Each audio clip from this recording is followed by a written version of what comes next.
Hello everyone, कैसे हैं आप लोग। होप सब बढ़िया होंगे। मैं बता दूं, मैं भी ठीक हूँ। सर, बहुत इंपॉर्टेंट टॉपिक है और बहुत हॉट टॉपिक है ये। सर, मैं दिशा पटानी और मैं कैटरीना कैफ की बात नहीं कर रहा। हॉट टॉपिक सुन के आप ये मत समझ लेना।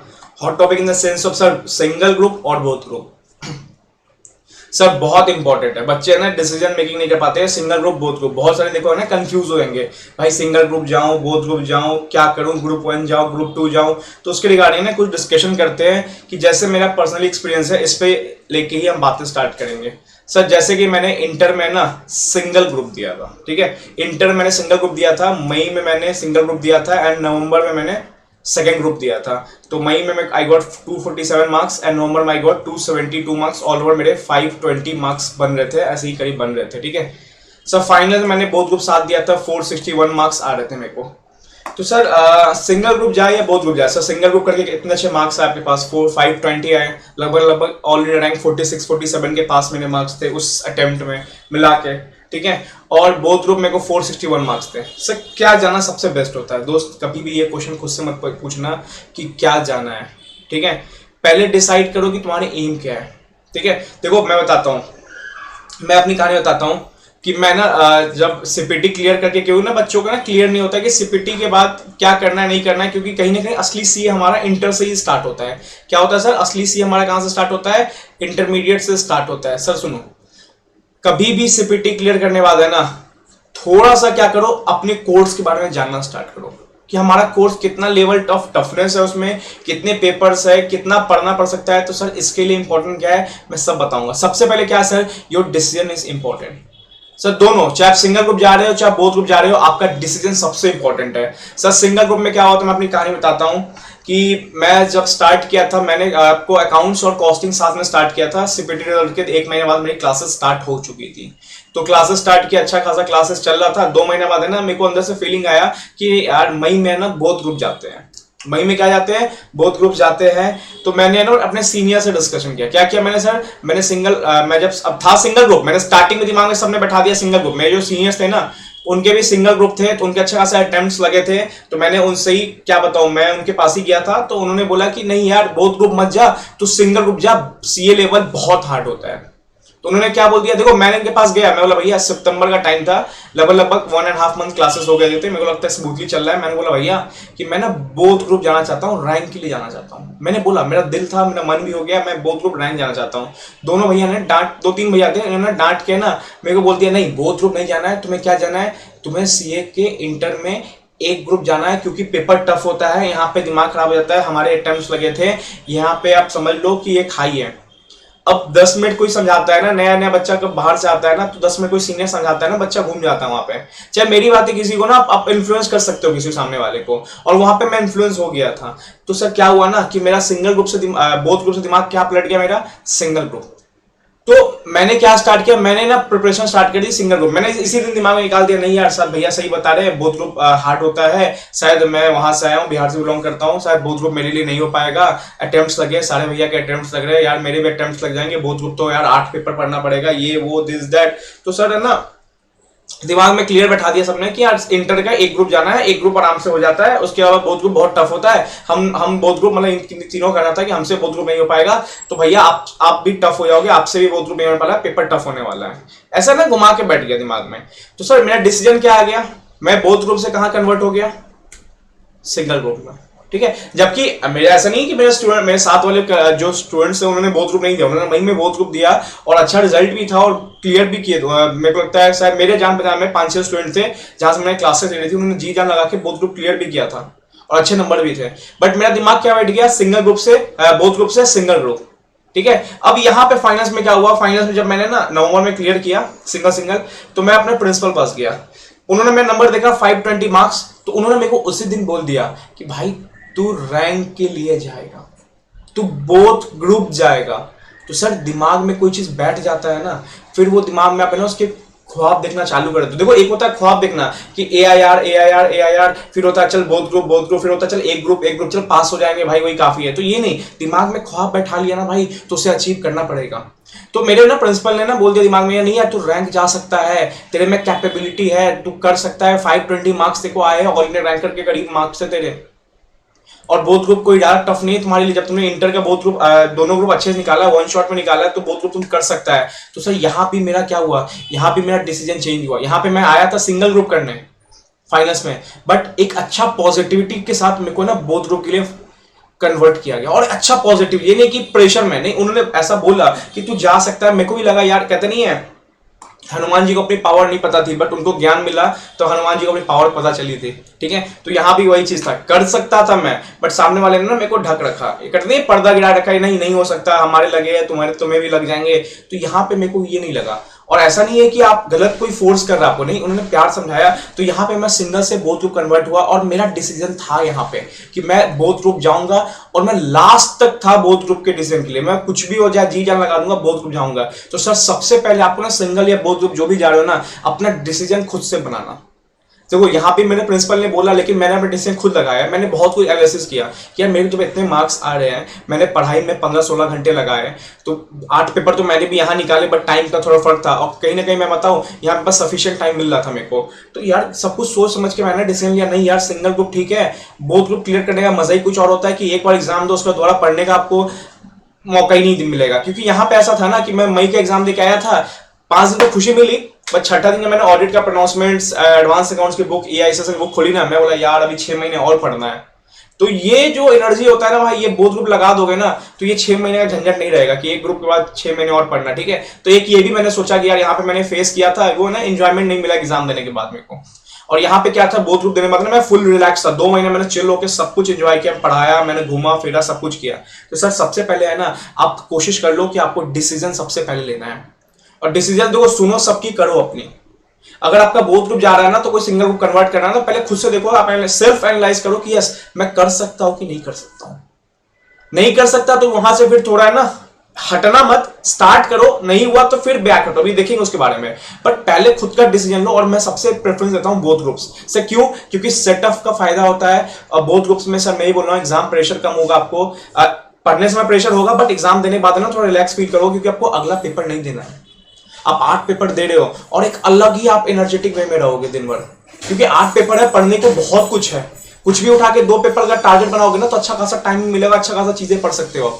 और ऐसा कुछ नहीं कि बोथ ग्रुप नहीं हो सकता। फिर मेरा बोले ना, मेरा कन्वर्ट हो गया। फिर यहाँ पे मैं आया था आर्टिकलशिप में सिंगल ग्रुप फाइनल सोच के, लेकिन मैंने बोथ ग्रुप की प्रिपरेशन स्टार्ट की। फिर सर उसके आगे बताओ, सर करना क्या है? Discuss with whom who clear CA single group first time, या मान लो सीए सिंगल ग्रुप जिन्होंने क्लियर किया, सो उससे डिस्कशन करो कि भैया किस किस पेपर में टफ है, कौन कौन पेपर इजी एवरेज आता है ना, डिस्कस करना स्टार्ट करो सबसे पहले। सर डिस्कस करने से क्या होगा ना, आपको अपने स्ट्रेंथ वीकनेस और पेपर के स्ट्रेंथ वीकनेस पता चलेगी, हमें कहाँ पे क्या मेहनत करना है। तो जिसने भी सिंगल ग्रुप पास किया ना, उससे पक्का पता है, थोड़ा ज्ञान लो। देखो इसमें वही होता है ना कि उसने वो सामने वाला वॉर जीत लिया है, आप उस वॉर में जाने वाले हो, तो उस वॉर के बारे में वही बता सकता है जिसने वो वॉर जीता है। ये हारा है, हारने वाले से पूछो कि आपने क्या गलती की थी सर, जो आप नहीं जीत पाए यहाँ पे, तो वो बताएगा अपनी गलती, मैंने सोशल मीडिया चलाया, मैं घूमा फिरा, ये वो बताएंगे, खुद के बताएंगे। अटेम्प्ट्स लगाने वाले डरते नहीं है, बोलते खुल के बोलते, ये अच्छी हमारी बात है, हम छुपाते नहीं है। ठीक है, तो जो भी सिंगल ग्रुप क्लियर करना, उससे एक बार डिस्कशन करो। अगर आपको सिंगल ग्रुप जाना है तो वो अच्छे से आपको बता पाएगा, कोई भी डिस्कशन करो। लेकिन ऐसा शर्माओ मत कि भाई नहीं कर सकते, वो बड़ा आदमी है, वो ऐसे है, वो ऐसे है, अटेम्प्ट लगे नहीं बताएगा। सर सब बताएगा आपको, 10 मिनट सब टाइम देगा आपको, गारंटी मैं बोल रहा हूँ। और जो बोथ ग्रुप के लिए जाने चाहते हो, प्लीज बोथ ग्रुप वाले से डिस्कशन लो कि सर क्या प्रेशर आया लास्ट में, क्या ऐसा लगा कि बोथ ग्रुप छोड़ देना चाहिए था। नहीं, ये सब ना डिस्कशन स्टार्ट करो, बोथ ग्रुप वाले से डिस्कशन स्टार्ट करो। ज्यादा नहीं, 2-3 बंदों से पूछो, यहाँ भी 2-3 बंदे से ना थोड़ा आइडिया लो कि कौन सा पेपर टफ बनता है, क्या पेपर पैटर्न रहता है, एक आइडिया हो जाएगा आपको। तो सबसे पहले आपको अपना डिसीजन बनाना है, डिस्कशन करना है। सबसे पहले देखो, ज्यादा लोगों से नहीं, ये नहीं कि पूरा खिचड़ी बना लो, 2-3 लोगों से, सिलेक्टेड लोगों से बात करो कि हाँ भैया मैं ना ऐसे, अब दीदी मैं ना ऐसे बोथ ग्रुप जाना चाहता हूँ या मैं सिंगल ग्रुप जाना चाहता हूँ, क्या क्या पेपर में टफनेस आ सकता है, कि कौन सा पेपर ज्यादा मेहनत करना पड़ेगा, आपने क्या किया था, स्ट्रैटेजी क्या थी, थोड़ा लेके ना सुनो सबकी। ठीक है सर, देखो अब सिंगल ग्रुप बोथ ग्रुप में क्या फर्क पड़ता है, सुनो। सिंगल ग्रुप वालों का ना सर प्रैक्टिस खूब करना है, कम से कम 3-4 टाइम, 4 पेपर है आपके, 3-4 टाइम आपको प्रैक्टिस करना ही करना है। अकाउंट्स, मान लो इंटर में अकाउंट्स हो या फाइनल में FR हो, तो उसको 3-4 बार आपको प्रैक्टिस करना ही है। अगर सिंगल ग्रुप जा रहे हो तो भाई टाइम अच्छा मिलता है तुम्हारे पास, 3 से 4 टाइम्स आपको प्रैक्टिकल प्रैक्टिस करना है। ऑडिट नहीं करना है आपको, मतलब ऑडिट इन द सेंस वो ऑडिट सब्जेक्ट नहीं, ऑडिट इन द सेंस कि आपको ऐसे नहीं करना है कि टिक टिक टिक सैम्पलिंग नहीं, पूरा क्वेश्चन प्रैक्टिस करना है। यार एक ग्रुप जा रहे हो, कम से कम अच्छे से प्रिपरेशन करो, जहाँ पे 70-80 ठोक पाओ कि भाई मिसाल बना दो तुम अच्छे से। ठीक है, जो जो मैंने किया था सिंगल ग्रुप, मैंने बोला कि चलो सिंगल ग्रुप जा ही रहे हैं तो अच्छे से प्रैक्टिस करते हैं, मैंने 3-4 टाइम सब पेपर का प्रैक्टिस किया था। अब सर जो बोथ ग्रुप जा रहे हो ना उसके लिए प्रैक्टिस का टाइम कम बचेगा, तो सर वहां पे ना थोड़ा कंसेप्ट को क्लियर रखना, क्योंकि आपको एक ही अटेम्प्ट मतलब एक से 2 बार में आपको सारी चीजें समझ लेनी है और सवार लेनी है, क्योंकि 8 पेपर है तो कंसेप्ट इज इंपॉर्टेंट। प्रैक्टिस 1 से 2 टाइम इनफ है, क्योंकि यहाँ पे 8 पेपर का लोड होता है। ठीक है, तो यहाँ पे कंसेप्ट इज एवरीथिंग, यहाँ पे प्रैक्टिस इज एवरीथिंग, क्योंकि पेपर कम प्रैक्टिस ज्यादा, पेपर ज्यादा कंसेप्ट पे फोकस ज्यादा करो। अगर कोई चीजें जबरदस्ती कोई टीचर समझा रहा है ना तो उससे पूछो सर यहाँ पे कंसेप्ट कौन सा लगने वाला है, किस कंसेप्ट के बेसिस पे आपने इसको समझाया, क्योंकि प्रैक्टिस तो कर लोगे, प्रैक्टिस में थोड़ा थोड़ा रटाफिकेशन भी आ जाएगा, आपको स्टेप्स याद हो जाएंगे, बट 8 पेपर के लिए आप इतना नहीं कर सकते। 8 पेपर के लिए 1 से 2 टाइम प्रैक्टिस काफी है सर, 1 से 2 टाइम काफी, आपको यहाँ पे ज्यादा फोकस करना पड़ेगा कि ये चीज हो क्यों रही है, ऐसा क्यों हो रहा है, इसमें क्या हो सकता है ना, कंसेप्ट पे ज्यादा क्लियरिटी रखो। कंसेप्ट क्लियर हो गया तो आपको बहुत कुछ क्लियर हो जाएगा आगे। ठीक है, चलो कोई दिक्कत नहीं यहाँ पे। सर सिंगल ग्रुप वाले कम से कम मॉक टेस्ट पेपर देना स्टार्ट करो, plenty number of mock test दो। मॉक टेस्ट से क्या होगा ना, और मॉक टेस्ट देने बाद ना आंसर को एनालाइज करो। क्या बोल रहा मैं, मॉक टेस्ट देने बाद आंसर को एनालाइज करो। मैं हर दिन कॉस्टिंग की मॉक टेस्ट देता था, हर दिन कॉस्टिंग की मॉक टेस्ट देता था, इंटर में बता रहा हूँ और अकाउंट्स बता रहा हूँ, हर दिन देता था, हर दिन मैं मतलब है ना खुद से देता था। बाद में मैंने मॉक टेस्ट ज्वाइन किया, मतलब खुद से आपको है ना पास के क्वेश्चन लेने हैं, 3 घंटा बैठना, मैं 2 से 5 हर दिन टेस्ट देता था कुछ ना कुछ पेपर के। ठीक है, अब आप फाइनल्स में मान लो कोई और बोथ ग्रुप्स में हो तो कम से कम मॉक टेस्ट देना आपको आईसीआई टाइप वाला, या जो भी मॉक टेस्ट करवाते हैं उनका मॉक टेस्ट देना आपको 2 टाइम्स। यहाँ पे सेल्फ एनालिसिस करने का टाइम कम रहता है कि एक अच्छा सा क्या करो, प्रिपरेशन करो। एग्जाम पैटर्न में क्या करना है आपको, मान लो आपका एफआर एसएफएम में मान लो अकाउंट्स लॉ एग्जाम चलता है ना, तो 1.5 दिन का गैप लेके जैसे आईसीआई एग्जाम लेता है ना, उस टाइम में आपको क्या करना है, मॉक टेस्ट देना। कितने बार देना है, सारा पेपर आपको 2 बार देना है। यहाँ पे तो नंबर ऑफ टाइम्स, और सेल्फ एनालिसिस करो, कोई दिक्कत नहीं। यहाँ पे आप मॉक टेस्ट देने नहीं जा पा रहे हो सिंगल ग्रुप वालों, कोई दिक्कत नहीं है, आप खुद से क्वेश्चन पेपर उठाओ, खुद से बनाओ, खुद से एनालिसिस करो। एनालिसिस करने का टाइम मिल सकता है यहाँ पे, बट यहाँ पे आपको सामने वाला एनालिसिस करके देगा तभी ज्यादा बेटर होगा, क्योंकि बोथ ग्रुप इस आसान जंग नहीं है। मैं बताऊं, खुल के बोलता हूं कि बोथ ग्रुप बोल देना आसान होता है, बोथ ग्रुप में बैठने में ना भाई हालत खराब हो जाती है, प्रिपरेशन में हालत खराब हो जाती है। कि 8 पेपर का लोड, कहने को 8 पेपर होता है, गिन चुन के वो आप 11-12 पेपर बन जाता है, और उसका लोड आपको दिमाग में रखना एग्जाम टाइम तक, और वो 700-800 मार्क्स का गेम खेलना जहां पे आपको 400 नंबर चाहिए, सर बहुत हेक्टिक होता है। ठीक है, तो ऐसे हवा में नहीं कर देना बोथ ग्रुप का डिसीजन, ये सब सोच समझ के बोथ ग्रुप की डिसीजन लेना अपना। और आप मॉक टेस्ट 2 टाइम देना ही देना, लेकिन यहाँ पे आप सेल्फ एनालिसिस नहीं कर पाओगे क्योंकि टाइम कम है। आपको आईसीआई का मॉक टेस्ट, या मान लो जो भी मॉक टेस्ट अच्छा करवाते हैं, आपको उनका मॉक टेस्ट देना है तो देना है। ठीक है sir, don't direct jump with both group subject. Sir like मान लो आप इंटर में हो, आपने क्या किया, अकाउंट चालू कर दिया और इधर में ऑडिट चालू कर दिया, ऐसा नहीं करना है, ऐसा नहीं करना है, बिल्कुल नहीं करना है। आप कोई बात नहीं, आपने बोथ ग्रुप डिसीजन नहीं लगा रखा है तो आप कोई भी क्या करो, ग्रुप 1 का 2 पेपर उठाओ, लाइक अकाउंट्स और कॉस्टिंग। या मान लो ग्रुप 2 करना चाहते हो तो ग्रुप 2 के 2 पेपर उठाओ, like audit and advance accounts. तो ऐसा नहीं करना है कि एक पेपर उधर एक पेपर उधर, ऐसा नहीं। कभी भी टारगेट स्टार्ट किया था एक ग्रुप के 2 पेपर को उठा के, फिर 2 पेपर को उठा के, फिर सेकंड ग्रुप टाइम मिला तो उस हिसाब से पेपर बना के। तो ऐसा कभी मत करना सिंगल ग्रुप वालों, अदरवाइज सिंगल ग्रुप भी नहीं बच पाएगा आपका। तो आराम से क्या उठाओ, एक ग्रुप के 2 पेपर उठाओ, आगे बढ़ो। सर यहाँ पे क्या करना है आपको, don't share your strategy with anyone and avoid negative peoples. बहुत गंदे तरीके से नेगेटिव पीपल आपके पास आएंगे। आपके 10 फ्रेंड में से 8 फ्रेंड ग्रुप 1 करेंगे, आप 2 फ्रेंड बोथ ग्रुप्स कर रहे होंगे, और वो 8 मिलकर आपको बोलेंगे भाई बोथ ग्रुप बहुत हार्ड होता है, बोथ ग्रुप नहीं हो पाएगा। यहाँ तक आपके ऑफिस में भी फोर्स होगा कि भाई बोथ ग्रुप बहुत हार्ड है, बोथ ग्रुप हार्ड है। तो ऐसे नेगेटिव पीपल से अवॉइड रखो। वो बोलेंगे यार अभी तूने सीए का सिलेबस देखा क्या है, वो ऐसे चीजें सुनने को मिली थी कि अभी तूने कॉस्टिंग स्टार्ट कहाँ किया, अभी तूने टैक्स कहाँ स्टार्ट किया। टैक्स वाले लोग तो बुक फेंक देते हैं पढ़ के, समझ नहीं आता उनको। तो ऐसे नेगेटिव पीपल से ना अवॉइड करो। उनको बोलो कि भाई रिजल्ट में मिलना, रिजल्ट में देख लेंगे, फेल करेंगे तो मिठाई खिला दियो, पास करेंगे हम मिठाई खिला देंगे।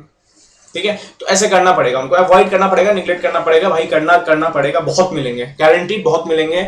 आपका मोरल डाउन करने की कोशिश होगा, बहुत कुछ होगा, तो ऐसा अवॉइड करो इस पीपल्स को, कोई दिक्कत नहीं है। ठीक है, सेइंग फाइनल इंटर बेटा टफ है, ऐसे बोलेंगे बेटा फाइनल इंटर टफ है, मजाक नहीं है। तो आप बोलना है कोई बात नहीं, रिजल्ट दिन मिलते हैं, अगर मैं पास किया तो मैं मिठाई खिलाऊंगा, आप पास, अगर मैं फेल किया तो आप खिला देना। ठीक है, तो बोल देना, वो अपने शर्मा के निकल जाएगा। सर देखो अब बताता हूं, यहां तक तो डिस्कशन हो गई। सर एम हमेशा रखो रैंक का। एक बहुत बड़े लोगों ने कह रखा है, या अच्छे खासे रैंकर्स ने कह रखा है कि जब आपका एम रैंक का होगा ना तो आप गिर के कम से कम पास पे तो आ जाओगे, बट जब एम पासिंग का होगा ना तो गिर के आप फेल पे पहुंचने का चांसेस हो सकता है। तो एम रखो यहाँ पे, मतलब से एम ये मतलब ये नहीं रखना कि सोच लिया रैंक और प्रिपरेशन कर रहे हैं 4 घंटे, ऐसा नहीं। अगर रैंक सोचा है ना तो रैंक वाला प्रिपरेशन करना बैठ के 13-14 घंटे वाला, और यहाँ मांगता है दोस्त मूवी देखने जा रहा होगा, बैठ के ना अकाउंट्स के क्वेश्चन लगा रहे होगे, दोस्त बर्थडे पार्टी कर रहा होगा, आप कॉस्टिंग के ना थ्योरी याद कर रहे होगे SCMP के, ठीक है, लॉ के प्रोविजंस याद कर रहे होगे। तो ये सब सेक्रीफाइसेस गिनना बाद में जब आपका रिजल्ट पॉजिटिव आएगा ना, तब ये सेक्रीफाइसेस गिन के आपको अच्छी लगेगी, मैंने इतने सेक्रीफाइसेस किए थे जिसको मैंने आज अचीव कर लिया, ठीक है। तो एम हमेशा रैंक का रखना, जो भी हो एम हमेशा रैंक का ही रखना, आगे जो होगा भगवान संभाल लेगा, ठीक है सर। लास्ट 2-3 बातें सुन लो। स्टार्ट योर प्रिपरेशन, सर क्या बोल रहा हूं, start your preparation with any one group, then according to your plan change everything.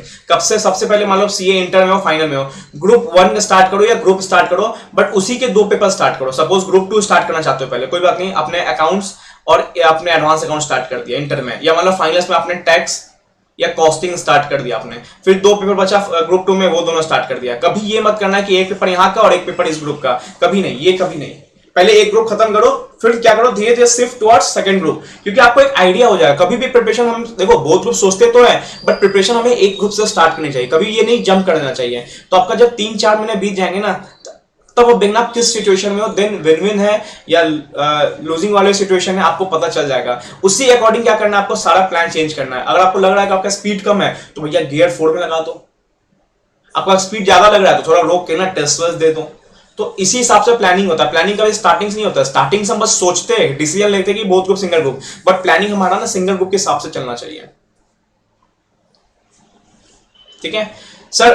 Last 2-3 बातें, थ्योरी पेपर आपको क्या करना है, like audit and law paper आपको क्या करना है, लास्ट में करना है। सेम इंटर में मैंने ऑडिट पेपर अगस्त में स्टार्ट किया था, मेरा इंटर में और फाइनेंस में दोनों नवंबर में अटेम्प्ट था, तो मैंने अगस्त में स्टार्ट किया था। अगस्त सितंबर अक्टूबर सफिशिएंट है। ऑडिट में थोड़ा रटाफिकेशन पॉइंट आ जाता है, झूठ नहीं बोलूंगा, 20-30 मार्क्स के प्रोविजंस कंसेप्ट रहते हैं, बट 60-70 रटाफिकेशन आ जाता है। तो थोड़ा लास्ट में स्टार्ट करो, फ्रेश रहेगा, रिविजन करना स्टार्ट हो जाएगा। अदरवाइज जनवरी फरवरी में स्टार्ट करोगे, नवंबर तक सब कुछ भूला भटका रहेगा आपका। और लॉ भी यही है, लॉ को भी थोड़ा जल्दी मत कर देना। लॉ को में क्या करना है आपको, मई जुलाई के बीच में लॉ को स्टार्ट करके खत्म कर देना है, इसी बीच में, ठीक है। ऑडिट थोड़ा लॉ के बाद होना चाहिए, क्योंकि ऑडिट में रटाफिकेशन पॉइंट जाता है, तो थ्योरी पेपर्स को थोड़ा लास्ट में रखना होगा। Sir last, health is important, ठीक है, इससे मजाक मत करना, इससे नो कॉम्प्रोमाइज, ठीक है सर। कोई रैंक, कोई सिंगल ग्रुप काम नहीं देगा अगर ये थोड़ा भी बिगड़ा तो, ठीक है। तो मैं क्या बोल रहा हूँ, फिजिकल फिटनेस प्लस डाइट, सब प्रॉपर 1 घंटा आपको यहाँ पे देना पड़ेगा, ठीक है, क्योंकि अदरवाइज 1 घंटा दे सकते हो आप यहाँ पे, कोई दिक्कत नहीं है। अदरवाइज ये थोड़ा भी ऊपर नीचे हुआ तो भाई ये सारी बातों पर बेकार पड़ जाएगी, ठीक है। चलो यहाँ तक कोई दिक्कत नहीं, जो भी डाउट से बता देना, मैंने अपनी स्ट्रैटेजी अपनी शेयर की। आपने कभी भी सिंगल ग्रुप बहुत ग्रुप किसी के बोलने में मत जाना, खुद पे एनालिसिस करना, खुद के स्वॉट एनालिसिस करना, क्या स्ट्रेंथ क्या वीकनेस है, उस हिसाब से काम करना, और start with your any one group, then according to the plan change everything, ठीक है। सिचुएशन चेंज एवरीथिंग, अडॉप्ट कर लेना, फिर उस सिचुएशन को धीरे जा रहे हो तो तेज कर लेना, तेज जा रहे हो तो स्लो होकर टेस्ट दे देना, उस हिसाब से आगे बढ़ना है। चलो शेयर विद योर फ्रेंड्स, जिसको काम आएगा, क्योंकि ये सबसे हॉट टॉपिक है, बहुत ग्रुप जाए या सिंगल ग्रुप जाए, ठीक है। चलो ऑल द बेस्ट, पढ़ाई करते रहो भाई, नवंबर 22 में आग लगाना है आपको।